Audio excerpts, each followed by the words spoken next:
Goku's aiming for a new level of power.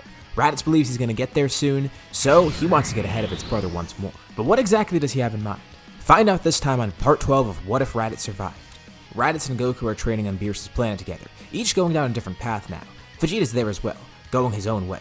They don't really know how to train with him because he has a completely unique set of powers that even confuses Whis to some extent. There's Goku following Whis' path, Raditz following Beerus' path, and Vegeta following his own path. So while these three work towards some brand new power, let's go over to Earth. Last time, we did mention that Piccolo learned about the orange form that his future self got. He already has his ultimate form, but this is something completely different. What if he can access that form? He'll need some sort of catalyst for it maybe, a way to grow far beyond where he is now. But to do that, he's gonna need someone to train with. He wishes he were on Beerus' planet, training with Raditz, one of his biggest rivals. But another one of his rivals is still here on Earth, and that's Gohan. Of course, Gohan doesn't have some insane powers like he did normally, but he still is strong, and a great partner for Piccolo as his student and his friend. And of course, Goten's gonna wanna join along too, just because he sees his brother and Piccolo training and he wants to grow stronger as well. The three of them each start working towards something new. As for Gohan, there's probably a way for him to go above Super Saiyan 2. There's gotta be another form beyond it. He could feel it. Goten's wondering the same thing as well. Can he ascend Super Saiyan 2? Well, first he's gonna need to get Super Saiyan 2, which isn't exactly too hard. But as for Gohan, he's aiming for this new power above it. Maybe it'll be worth it, maybe it won't be. The big issue is he doesn't know exactly what he's aiming for. With Piccolo, he knows what he wants. He knows what he's trying to achieve, and he knows that he can achieve it. He's seen it, his future self got it, so he should be able to theoretically. And it's a good thing everyone's working towards something new. Some time passes, and eventually, we get to around the time when the Tournament of Power is about to start. Of course, Vegeta hasn't gone to Earth. He's been here because he has no responsibilities on Earth. Goku and Raditz have stayed here as well, and they've all made some great progress. Beerus has taken a liking to Raditz, working with him while Goku works with something else. He'd love to see the path that each of these three go down. It's a great competition. Each of them is growing strong in their own way, and who knows who's going to come out on top. And Beerus is particularly interested with what Raditz is doing, knowing that it's working pretty well, having seen it firsthand, and being the one who Raditz actually got these ideas from. And a perfect, not so perfect opportunity comes up for them. The Tournament of Power. It's not good because obviously everyone has the threat of being erased, but it's good because it's a great way for everyone to test their power. What better way to do this than having a battle royale where the winner gets to survive and everyone else dies? It's going to definitely push everyone over their limits, and it will allow them to have great fights. So, what's the team going to look like for this tournament? Well, it's actually pretty simple. We got Goku, Vegeta, and Raditz, the three obvious picks. Of course, Gohan and Piccolo are going to be there too, 5 already. Goten would probably join because he's actually training now, 6 characters. And the humans would probably be there as well, Tenshinhan, Roshi, and Krillin. But there needs to be one more, they only have 9 right now. For the 10th member, Goku suggests reviving some sort of enemy, but Vegeta and Raditz say no, especially because what he has in mind is Frieza. So why not just recruit Yamcha? The top 5 of them will be enough, and even if Yamcha can't really pick up the slack, hey, he gets to participate, and Yamcha's really stoked about this. Finally, they selected him. He'll definitely be the most valuable member of the team. Right at the beginning, they can see that the other universes have some pretty strong people, but also, Raditz notices that some of them are pretty weak too. The leader for the team this time is actually Piccolo. He's a great pick just like Gohan because he's very smart and very powerful, especially in this scenario, but his strategy is much different from what Gohan had in mind. He thinks that the weaker fighters should stick together, but as for everyone else who can't handle their own, don't let anyone hold them back. It's a harsh reality, but for some of the humans, it's probably better for them to stick alone than having someone protect them. And having these other fighters be free allows them to have much more, well, freedom. And of course, the Saiyans love this idea. Gohan does actually stick with Goten, just to make sure he's okay. The two are strong now, but these opponents are a lot stronger. Plus, the new power they've achieved should be enough to help them out here. And Goten's still a kid, so he needs to make sure he doesn't mess up anywhere. Raditz immediately rushes in, attacking whoever he could find. He could tell who's weak just by looking at them. And his strategy is to just basically blitz everybody. He essentially disappears, moving so quick that a lot of the weaker fighters can't see him. Goku joins in, liking his brother's strategy. The two of them eliminate a bunch of people together within the first minute, completely shocking the other universes. Vegeta sticks behind too. With his Majin powers, he can work as a great healer, and utilizing magic will definitely help them here.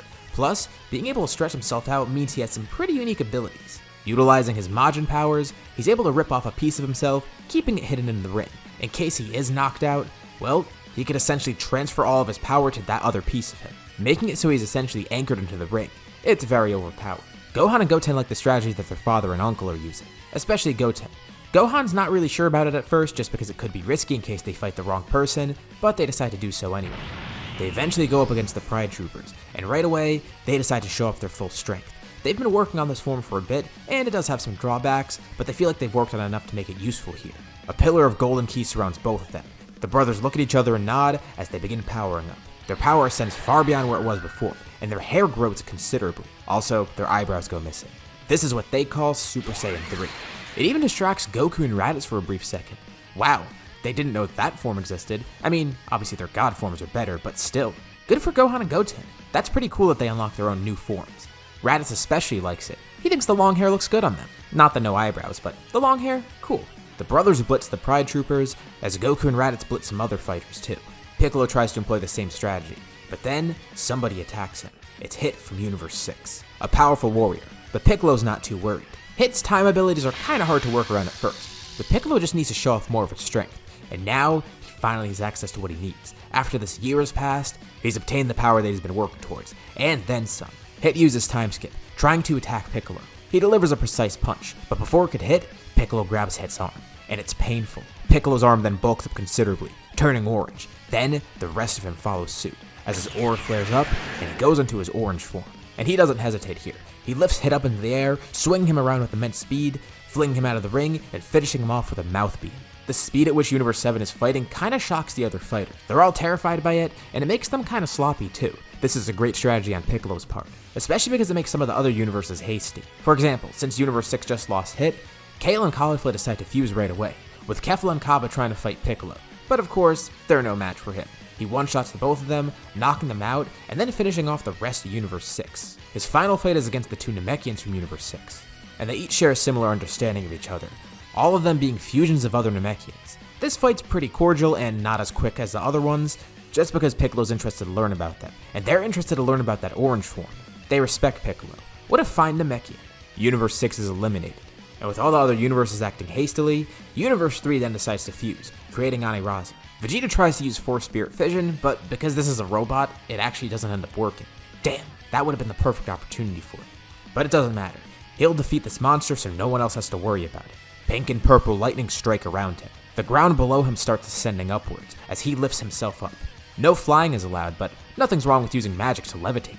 He starts undergoing a very mysterious transformation. His hair flickers pink. It's just like the rosé form that he's been shown to have before.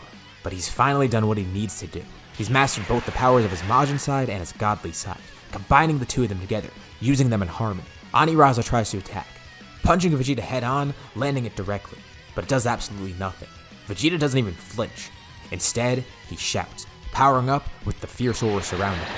It's that same aura from his rosé form, but Vegeta now looks very different. He's using that same Majin form he used so long ago, combined with the power of Super Saiyan Rosé. He has no clue what to call this form, but he has one name in mind. It's the culmination of all the divine power within him, from his God Ki, from Majin Buu, from his Super Saiyan Rosé form. He has a simple and elegant name in mind. Kinda taking notes from Vegeta Black. This new form is what he calls Divine Vegeta. With a single attack, Aniraza is eliminated. With everyone being pushed back by Universe 7, Universe 11 is now thinking their strategy through. Most of the team's been eliminated, except for the top 3 Pride Troopers, Toppo, Dispo, and of course, Jiren. Toppo and Dispo are pressuring Jiren to team up with them. These people are far too strong for them to fight alone, but with Jiren's power, they can definitely win here. But Jiren wants to work alone. He's not really too concerned about them. If it comes to it, he'll defeat them easily. And Goku and Raditz really do want to fight Jiren, but they're saving him for last, being able to tell that he's one of the strongest here. So instead, Toppo and Dispo have to pick up the slack, powering up fully, and Toppo holds nothing back, going into his God of Destruction mode, with Dispo going into his light speed mode. Dispo aims for Goku, and Raditz decides he's going to take on Toppo, and Raditz turns to Goku, powering up. This is their opportunity to show off their full strength. And Goku powers up, only going into blue with Kaioken on top of him. An impressive power, but not what Raditz was talking about. He saw Goku use something else before, and he wants him to use that. And he believes in his brother. He knows he's going to pull through with it. Raditz powers up, being surrounded by purple flames. He looks at Toppo head on. He's not the only one with the God of Destruction's power within him. Toppo recognizes what's happening, and as quickly as he can, he tries to lunge towards Raditz with an attack, trying to knock him out before he could transform. He launches a Hakai at the ground below Raditz, but before it hits, Raditz's aura flares up, with enough power in the aura alone to destroy Toppo's attack. The remaining Gods of Destruction look on, with their jaws dropped. A hand cuts through the purple flames as they dissipate, and slowly, Raditz walks up towards Toppo. He smiles. Now it's a much more even playing field. This is Ultra Ego. This absolutely terrifies Toppo and Dispo. Dispo even tries to attack Raditz, but Toppo tries to command him to stop, although it's already too late. Dispo's moves so quickly that he's almost at Raditz, ready to attack, but Raditz moves quicker. He swipes a hand to the side, and with such power, Dispo is sent flying through all the rocks nearby, outside of the ring, and Jiren takes note of this. Vegeta's form, Raditz's form. It might actually be too much, at least for Toppo. But Jiren's gonna end this quickly. It's kinda unfair that they're fighting Toppo all at once. Again, Jiren's not concerned about their power, but he does want to actually intervene here. A fight between Raditz and Toppo commences, and it's a destructive one. I mean, look at the forms they're using. Of course it's gonna be destructive. But Raditz's power far exceeds that of Toppo's, and Toppo's amazed. How is this possible? Raditz has embraced it. The ego that comes with this form, it fits him perfectly. He could tell. Toppo was reluctant. He hesitated to use this. But Raditz? He's already been using this. He's completely honed this power, learning the ins and outs of it, training under Beerus to work on it more. This power suits him, and he suits this power. Toppo winds up for a punch, channeling all his power into his fist, and as he launches it forward, Raditz effortlessly dodges it, countering with his own punch right to Toppo's gut. And once again, just like Dispo, he's knocked clean out of the ring. That was fun for Raditz, but he expected a little bit more with someone else using a God of Destruction's power.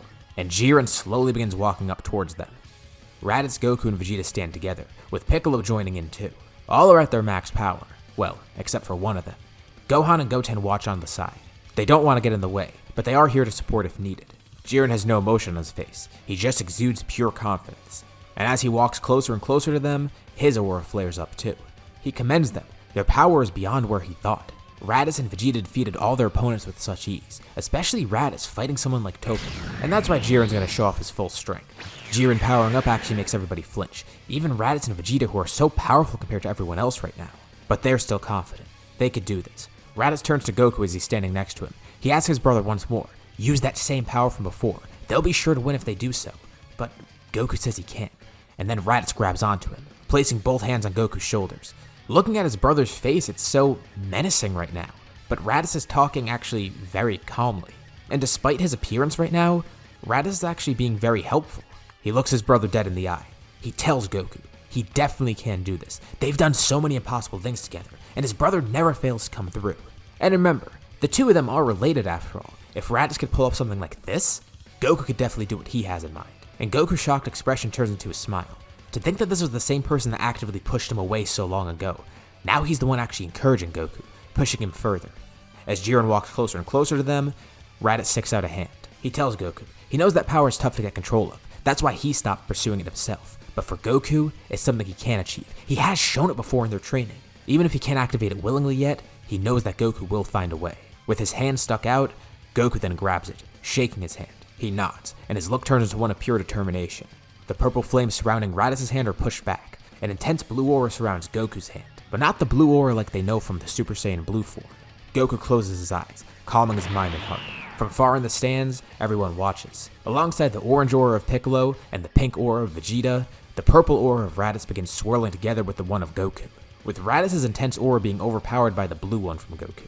Raditz laughs, elated. His brother powers up once again, now completely emotionless. He always found it freaky how Goku had no emotions to that form, while Raditz has all emotions in this form. Goku looks at him with a blank face, with ultra instinct, while Raditz turns back to Jiren, laughing. He looks over at Vegeta and Piccolo. Vegeta looks relatively calm, and Piccolo's determined. Raditz assumes a battle stance, and he yells out to the four of them, "Let's do this!" His aura grows more intense, with Vegeta and Piccolo's as well, and Jiren is fully powered up. They all launch in together. First, Jiren is restrained by Vegeta's magical abilities, being paralyzed in place, but breaking free pretty easily, and then the ground below him erupts. Vegeta stretches out one of his arms, surrounding Jiren as he's also coated in all the rocks below. Piccolo also grows in size, and Vegeta tosses him up to Piccolo. Jiren tries to launch a blast point blank at Piccolo before he hits him, but Piccolo is able to catch Jiren midair. Jiren struggles to break free of Piccolo's fist, but point blank, Piccolo launches another mouth beam. Piccolo lets go of Jiren as the beam pushes him out of the ring, but Jiren tries to push it back with his own strength, and then he feels something behind him, a powerful kick delivered to his back from Raditz. Jiren then tries to launch a volley of Ki Blast at Raditz, but Raditz effortlessly destroys all of them, and Jiren can feel an ominous presence behind him, an intense heat. He turns around, trying to punch at Goku, but Goku vanishes, maneuvering around Jiren. Jiren tries to attack desperately, but all of his attacks are avoided. Goku simply jumps back, and it doesn't even look like his arms are moving, but he delivers 3 powerful punches right away, hitting Jiren right in the gut. It sends him flying backwards again. right into Vegeta, who kicks him up into the sky towards Piccolo. Piccolo simply slams his fist down, plunging Jiren right into the ring, and a streak of purple flames moves across the arena. Right before Jiren's about to hit the ground, he tries to launch a blast to propel himself upwards, but moving just as quickly as him is RADITZ, performing a weakened point-blank Hakai, destroying Jiren's blast, as well as a huge portion of the ring in front of Jiren. RADITZ is able to jump back in time, standing next to his brother. Jiren's falling to the void, about to launch a blast to knock himself back up. There still is hope for him, but it seems like it's too late. He looks up, seeing a blue glow from the two brothers. RADITZ looks at Goku. Why not use one of his moves?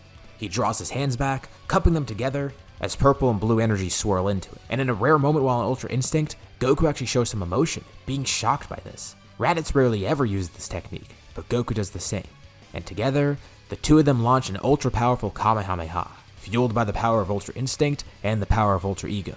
Jiren stands no chance. He's knocked clear out of the ring, and the tournament ends. Everyone powers down, with Goku falling to the ground, feeling very worn out from using Ultra Instinct.